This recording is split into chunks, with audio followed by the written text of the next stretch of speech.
Hello, good day everyone. Good day, Miss Vanessa, Mrs. Vanessa Gabunada. Today I'm gonna report to you section 2 and 5, building a written corpus. But I am focused of what are the basic things that we must entail in making a written corpus. So I'm gonna do share screen. So have you ever wondered what is a language development? What is a language before? And have you ever wondered um, kung ang imuha naabay nalain sa pinulungan sa una, just like for example, the Bible and up to now, naabay changes or how we speak before hangtod karon na by changes yun sa pag-arrive sa noun yun sa pag-arrive sa mga adjective. Have you ever like wonder about it? So corpus linguistics will gonna tell you or we're gonna explain to you what corpus linguistic is the topic for today, which is going to explain some of your question about the development of the language. Um, my topic is all about building a written corpus. So the corpus can be spoken or written, but in my topic, it's just all about written corpus and what are the basic that we need to entail para makahimo ta og written corpus. But before we will go to my topic, I will just have a recap of what is a corpus linguistic. So these are the references that I took from that I took sa akong report sa mga musunod. So kaning duha gikan ni siya sa akong ma'am. These two, and this one is from the YouTube or from the internet. You can look it up in the internet. And okay, let's start. What is a corpus linguistics? Corpus linguistics is viewed by some linguists as a research tool or methodology, and by others as a discipline or theory in its own right. So from the word research tool, gigamit siya para maghimo og research.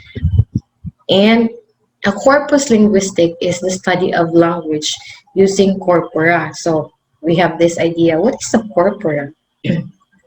And we have this corpus linguistic, we should remember that it's not a theory of language, it's just a research way sa pagkuan sa language. And corpus linguistic is a tool or method to study language and investigate linguistic phenomena. So just what I have told you, kung interested ka sa pag-changes sa mga language, sa pag-develop sa mga language, labi na karon kay modern world na, nanay ka ng mga bagong mga words na appeal. So if you are really interested, you can do corpus linguistic.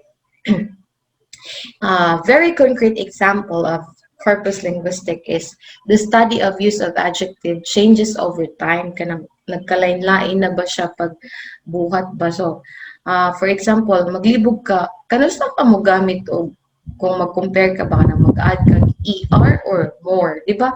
Confusing kayo na siya kanang more pretty or prettier, kanusta mo ka magamit o more, kanusta po ka mag-add og ER. So that is really confusing, but with the use of corpus linguistic, we can study about it if you are interested in having that study. So what is the corpus? Corpus is from the Latin word body, and it is the body of text. Now, corpus ng word is sound like with corpse, which also mean body. So it's a dead body kung we talk about corpse. And corpus is a collection of authentic texts commonly used for the purpose of research. So the koleksiya of mga text authentic. When we say authentic, it means nga wala nimo siya gipugos kanang naturally occurring siya.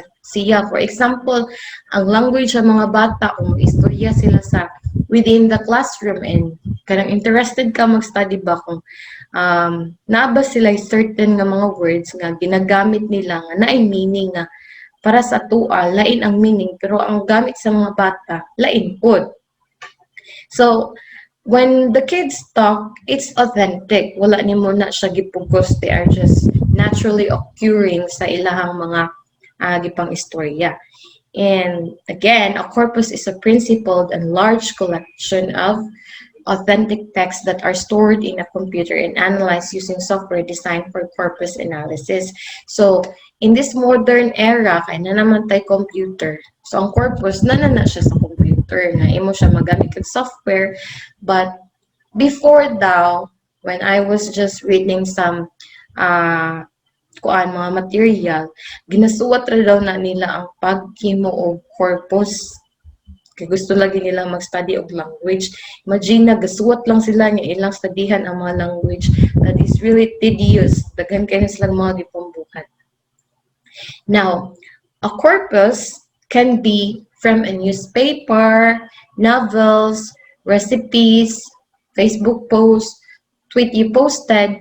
So, depende na siya sa imuhang interest, sa imuhang study. So, for example, you want to study sa mga words nga panggamit sa newspaper. So, i-gather na nimo ang newspaper karong 2020. So, pag-gather nimo ana nila, imo na siya isulod sa computer, that's already a corpus.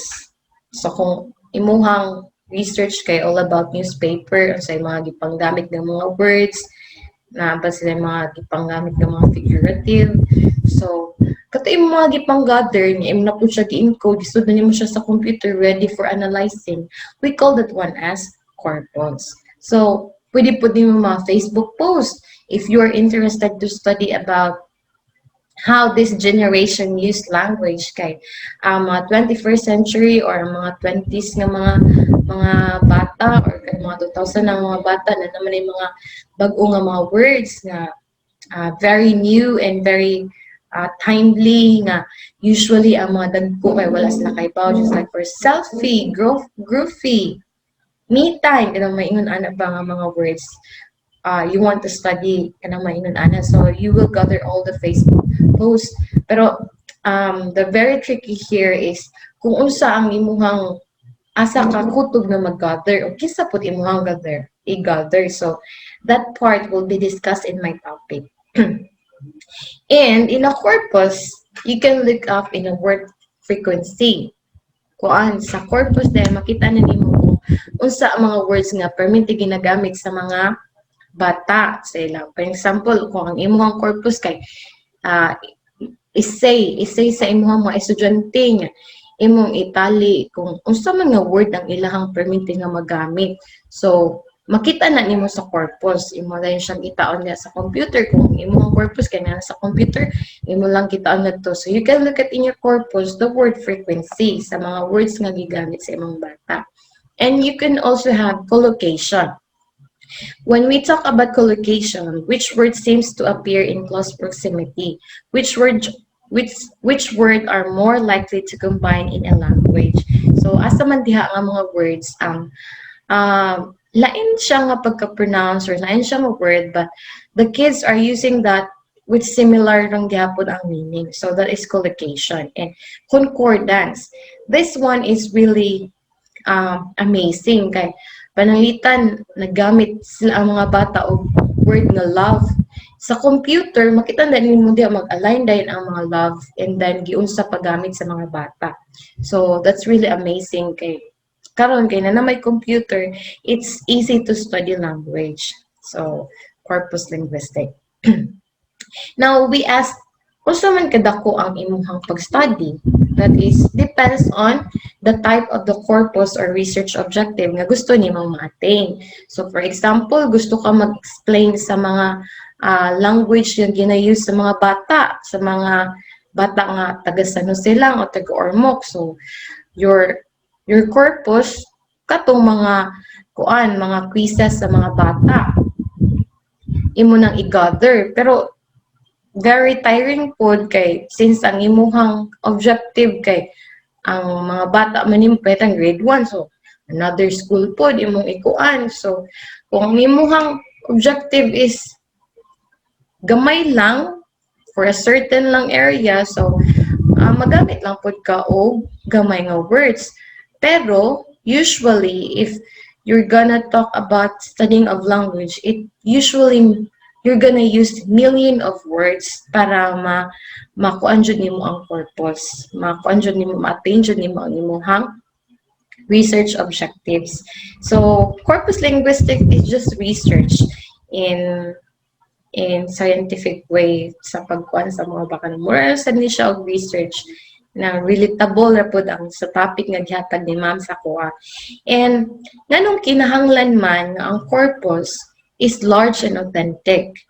A corpus is a representative sample of the language used.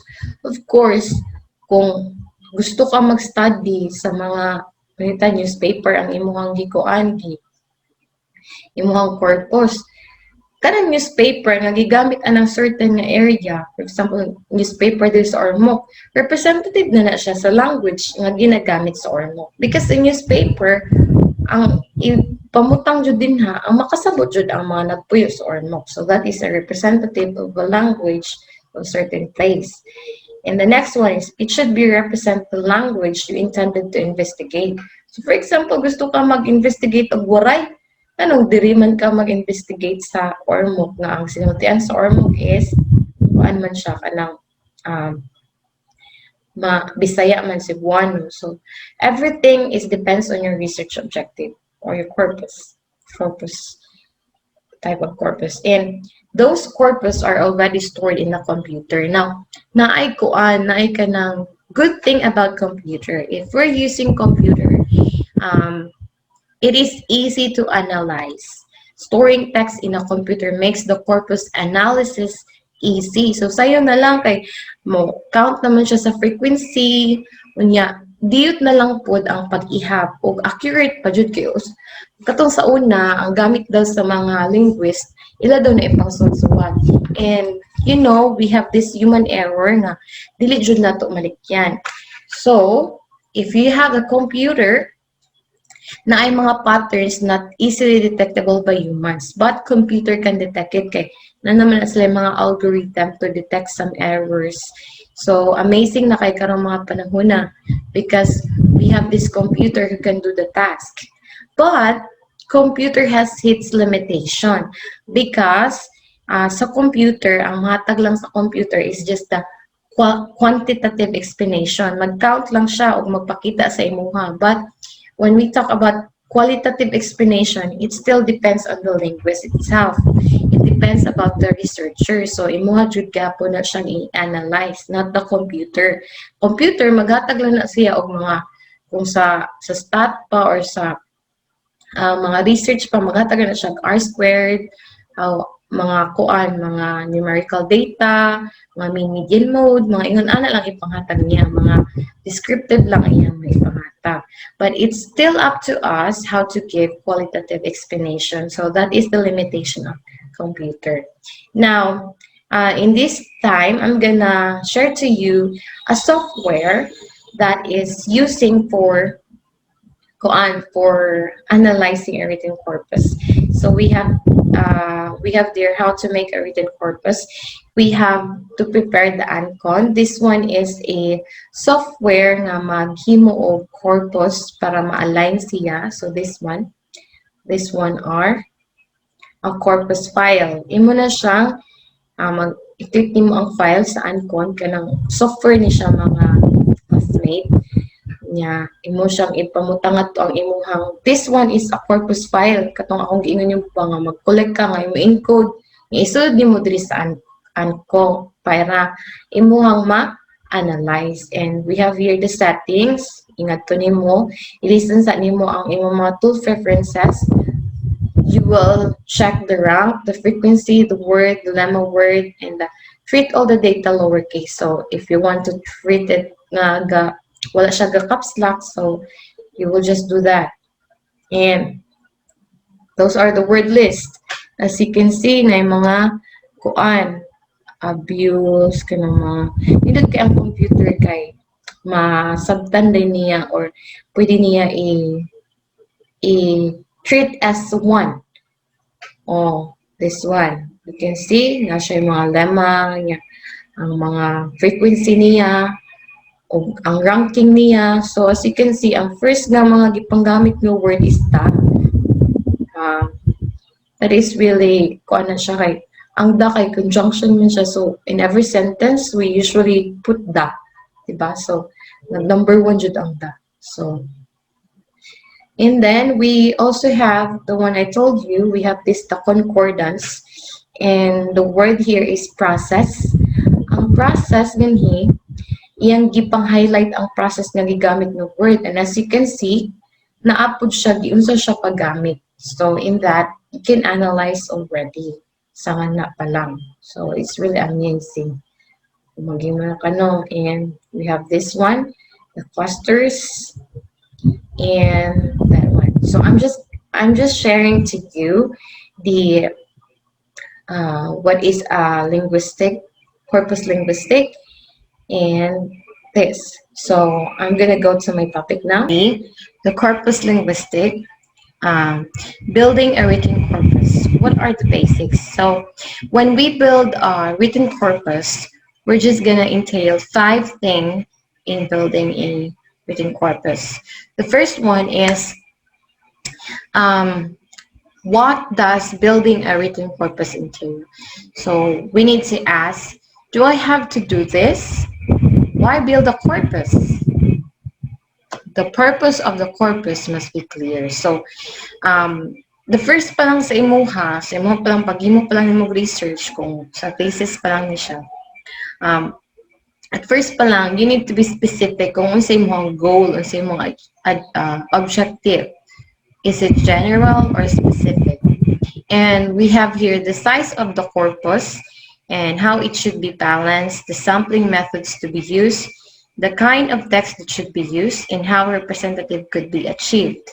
And while doing this corpus, we have psychological elements involved because maghimo mo kag-research, you will build a corpus, and this part will be discussed next slides.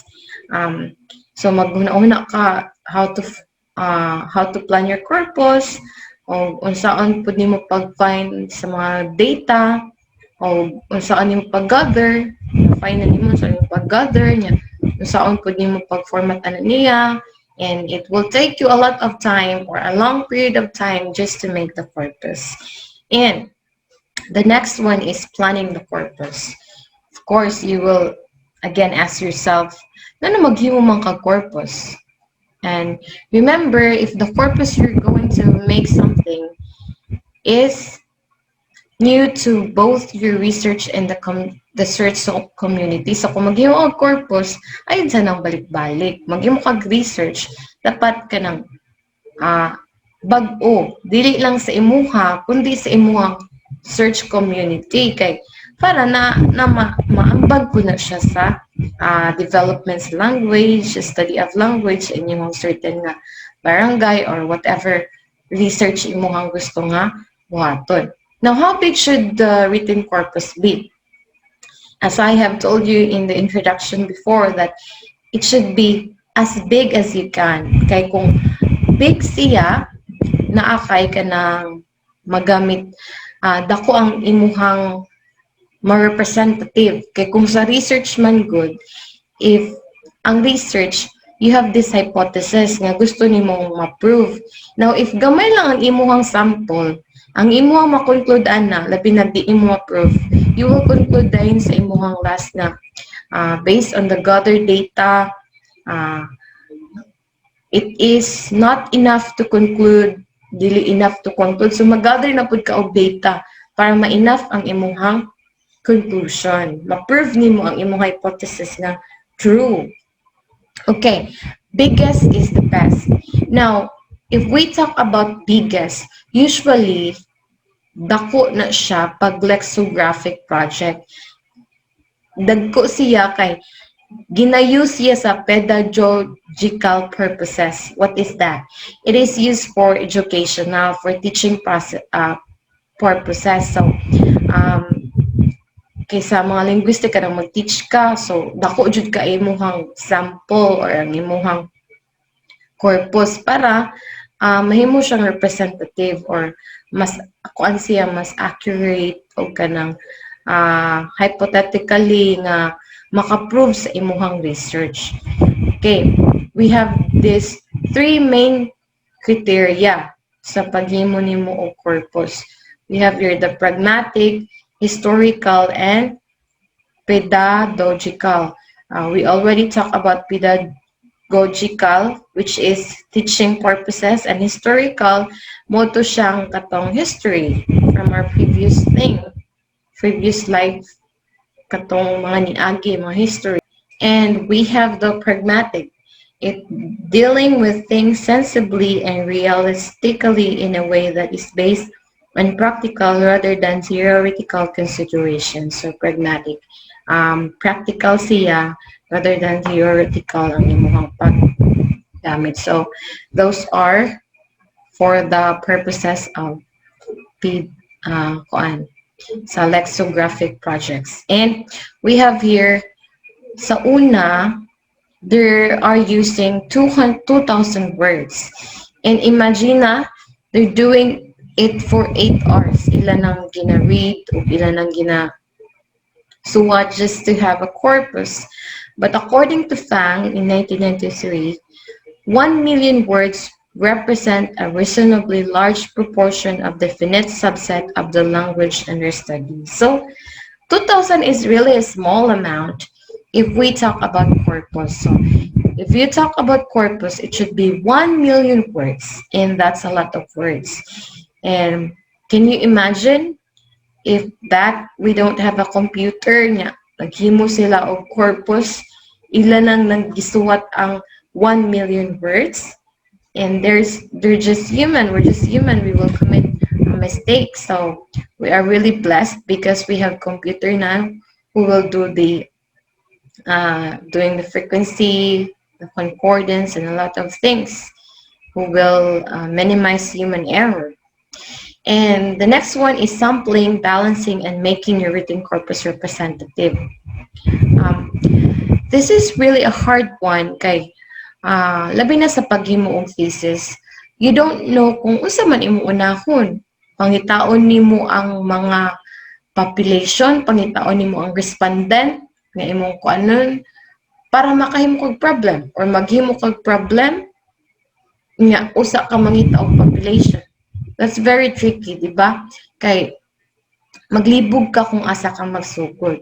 So just like for example sa corpus, what that language is, what defines it, and where it can be found, asa man ka magkitag language, asa man imo makitaan, maglibog ka. Pangitaon sa ba nimong language o maghimo sa kag imong mga objectives sa man imo ang gusto nga masabtan about ana. So you don't know, and sometimes confusing where will you gonna start. And sampling also can be problematic. So why is it problematic?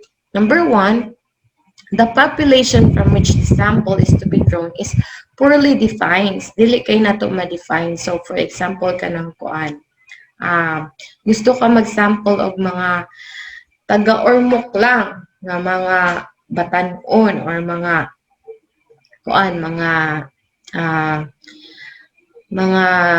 sa 21st century, and then it's very poorly defined kay ang mga taga-ormoc ng mga batanon dili pud na sila nga within the ormoc pud na sila na influensyahan sa ilang mga language, because some of the mga batanon are studying outside the city or even in Manila nga pwede na masagulan og mga lain nga mga language, or uban nag-study abroad. So it's really poor to define the population and or to define the samples. Panitan mag-sample ka nga ang akong pangwaon kato lang mga 18 to 19 years old. You don't know nga kanang mga 18 to 19 years old exposed ba na sila sa mga gadgets. Okay, so that is poorly defined kung saan yung pagkuha ang sample. And the next one is, there is no obvious unit of language which is to be sampled and which can be used to define the population. From the word no obvious unit of language, another example gyapon ang Ormoc, gusto ka mag-study sa Ormoc. Pero ang language nga ginagamit sa Ormoc is no difference from the other city. Pareho ra gyapon. So why you're not including the other city nga? Same raman ang ilaha. Same raman sa Ormoc. So no obvious unit of language. Kanang dili ba nga, dili ra sa Ormoc ginagamit. So that's very hard to do. Okay, mangita pa ka mo ito pa kaglaing lugar para lang mag-conduct sa imong para maghimo og corpus. Then the last one, the researcher can never be sure that all instances have been accounted for satisfactory and clear on the corpora bulletin noted as follows. I have a favorite analogy for corpus linguistics. It's like studying the sea. So if you have corpus linguistics, more siya research, nag-study ka sa sea. Pero ang imurang mana ang sea, nara ka sa seashore. So meaning, studying the sea is very, very big. You cannot study, but you're trying to define the sea with your research, with your corpus. So that is very hard to sample kaya ang imong population sea. Yang imurang maabot kaya ang sa seashore. So that's really hard to do. And we also have this question, how many samples? In research, we have this probability sample. If we talk about statistics, and we have this non-probability sample. Kung mukuan kag sampling frame, magkuan na kaana na kay mga lista sa imong mga kuanan o sample. And you can also do the stratified, kanang naay pattern ang sa imong pagkuha, identifying that one wish to make generalization about. So, lista sa tibuok ng puyo sa Ormoc, that's a sampling frame. Or you can have the non-probability sampling, convenience or opportunistic sampling. From the word convenience, for example, nakay ka ng libro or newspaper. Pero ang mga last pages sa newspaper, di na mabasa. Nya kapoy naman kayo, so you are very biased due to convenience. Ang sa igbaw na lang yung encode kaya ang sa mga luyo dili naman mabasahan. But that's really not good because ang bias ana kay magtikadako. What if mas daghan da itong words nga magamit sa imong research? But in this era, since we have a lot of stuff na daghan na taog mga access, especially nga one click away na lang, we are doing the combination of both. We have the non-probability sampling and probability sampling. So, we have the convenience lang or ang katong inconvenient gyapon gibuhat gyapon nimo. So, that's a combination of both. And remember, if you have to have sample, it should be adjusted according to what is going to be studied. So, are you interested to general objectives or specific one? So, as I have said, pag general, it should be broad. So, it should be more samples. And then specific, fewer sample, but dapat balance siya. Not specifically nga, kung ana kanang tungod kay gamay lang ang imuhang population, gamay sad kayo ang imuhang sample. It should be proportion para mahimo siyang representative sa imuhang research, sa imuhang gusto nga ikuan, imuhang gusto nga i-study. And then, sa una daw, the sample size of early corpora was just 2,000 words. So, gamay ra kay no, kay imagine na po sa una, gasuwat ra sila, mag-study sila o maghimo sila o corpus, mga corpora. 2,000 word, ilan ang isuwat? Nga ila pa ng studihan, ila pa na i-concordance, i-collocation, mag-word frequency pa sila. That's a tedious work. But now, nagtika daghan. Other writers, they want 20,000 words of sample. By the way, kanang 2,000 word, for example, kanang naka-newspaper niya, naglalay na po ka-newspaper. Yung ka 2,000 nga hinang newspaper, 2,000 nga hinang words, the next nga, kung aningon ana, tag 2,000 nga, imo na sila i-gather. So, pila man kabuk imong ihap diri nga da. The next na pud, pila kabuk nga da, imong na ihap. nga muna sa kapag kay no pilagod ka book ng imuhang ma-gather nga kuan ng mga newspaper o ng imuhang mga population. So, daghan kaayo. And then you have the other writers. Ang other writers, they want 20,000 words. But the British National Corpus, they have the target of 40,000 words. But we should always remember that size of samples will depend on what linguistic features you are attempting to elucidate. So, depende na jud gyapon na sa imong research objective. Kung unsa man imong gusto nga ipasabot sa uban nga mga linguist or sa mga teacher. So, it depends upon your uh, objectives. And sa result po sa imong research, for example, nanday kay hypothesis nga gusto nimo i-prove, but your samples are not enough, so imo nang dugangan. Ang tud nga mo arrive jud ka sa imong hypothesis. Ingon anak po na siya sa research. Okay, let's go to balance and representativeness. Kennedy notes that it is not easy to be confident that a sample of text can be thoroughly representative of all possible genre or even a particular genre or subject field or topic. So, dili gihapon ka maka-confident nga ang imuhang sample kuan jud siya kanang representative na siya sa imuhang gusto nga ipakita. But the British National Corpora na sila'y gihimo nga through selection. They have the domain, the time, the medium. So if we talk about domain, asa na sila gikan, ang sila mga place, and time, karon ba na siya nga 21st century or before or years ago. And we have the medium, was it in newspaper, was it in computer, was it spoken? So that's how they do it. And the fourth one is gathering, computerizing, and organizing a written text. The greatest challenge for this one is obtaining the required text. How should the text be entered, stored, arranged, and cataloged once they have obtained? Now, the data can be publicly or private. If we talk about publicly, katutong mga resources na available sa kadaganan, just like newspaper. It is available to everyone.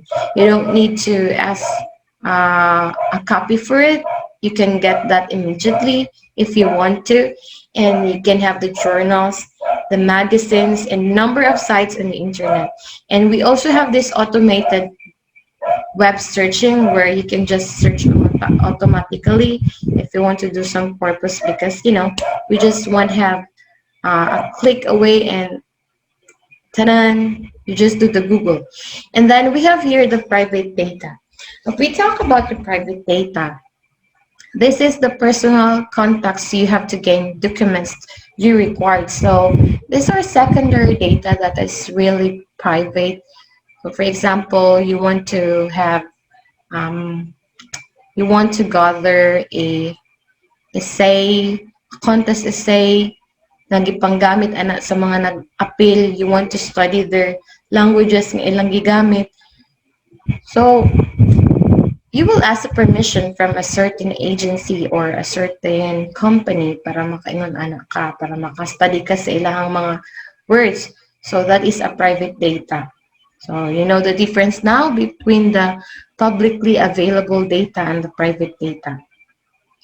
And we have here the data entry. From the word entry, pasulod. So, in this modern era, we're using computer already. So, how do we enter data on a computer? The first one is the adaptation of material already in electronic form. It is already word processed. So, mag-copy-paste na lang ka. That's very easy because copy-paste, just Control A, Control C, and Control V. Then you will have a corpus in just a day. Given that, ang tanan, kuan na siya, nakabutang na siya sa word na siya, di na kinanglan siya i-encode. So, Wordsmith, this one is used, it is a software used for lexical analysis and development of pedagogical materials. The next one is we have the conversion of optical scanning. From the word scanning, so probably you will have a hard copy a books or a newspaper that gusto ka nga i-encode kay kung dili ni encode di mas ni siya pasahon sa computer or mo automatic na ganahan siya nimo nga scan. So you will have conversion of optical scanning, but this is still tedious and time consuming kay imo man sad i-make sure nga ang tanan nga na imong giscan mas-scan ka pa. I-make sure sad nimo nga ang mga words nga nadri nasulod jud siya sa computer. So still time consuming, but more time consuming ang number 3. Number 3 is conversion by keyboarding. Keyboarding is imo jud siya i-encode, no need to scan. Kaya nga nung di man nimo siya ma-scan, it's because degrading condition. From the word degrading condition. Kanang nagdaot na, nalata na, mga dugay na tayo na siya nga mga materials and handwritten format. Natali na mga love letter sa una or karon. For example, you're interested sa mga love letter nga magpangsuwat karon sa mga batanon. I don't know if napabay mga love letter karon, but if you are interested to study the languages, the love languages of the generation nowadays, handwritten format, you cannot do scanning of it because it's not computerized. So you need to imo ng kugihan og encode para makahimo kag corpus. Kahimo ka og corpus. So next is you need to consider the confidentiality and ethics. Naadyo kay law of copyright. So sa mga letters, mang-ask jud kag permission sa mga nagpadala o gipadala niini. Kay that's not yours and it's against the law if you use something without any permission to do that. So you need to maintain the confidentiality and the ethics that you have and to the other people that you will be engaging to. And while you're doing the corpus, you make sure na ang data storage and retrieval is easy to do. So, imo na siyang butangan ng file name, URL, para kung mag-search gani ka, o kani siya, easy lang nimo pagkita. And you put annotation, you put a note na kani siya, mo ni siya nga corpus, para ni siya sa kani nga research, this particular research. So, I already discussed to you gathering, computerizing, and organizing a written text. And the last one is concluding comments on a written corpora. We should always remember that when we give comments for a corpora, we need to balance academic integrity with practical reality. So we're doing some research, but we need to consider also the practical realities, accuracy with expediency, and size with efficiency. So that is the number 5. And for my topic, I have discussed to you what does building a written corpus entail and how do we plan a written corpus and what is the sampling, balancing, and making a written corpus representative and how do you gather, computerizing, and organizing the text that we have. And number 5 is concluding comments on the written corpora. How do you conclude it? And those are building a written corpus and what are the basic things that you must do in doing a written corpus. So for our learning task, I want you to search for a written corpora and identify the following. What are the objective of that corpus? That corpus that we have, what are the objective of that and how it was being gathered? Was it gathered through social media or through newspaper or through recipes or Facebook posts or love letter? So how it was gathered and what is the conclusion? What have they noticed in their research or their corpus? So thank you, and I hope you have learned something from me. I just really studied by myself with the use of the references that our teacher gave to us, and I also searched some online references. And thank you all for watching my video, and I hope you have learned something from my report. Thank you, and once again, have a happy day and be blessful. Bye-bye.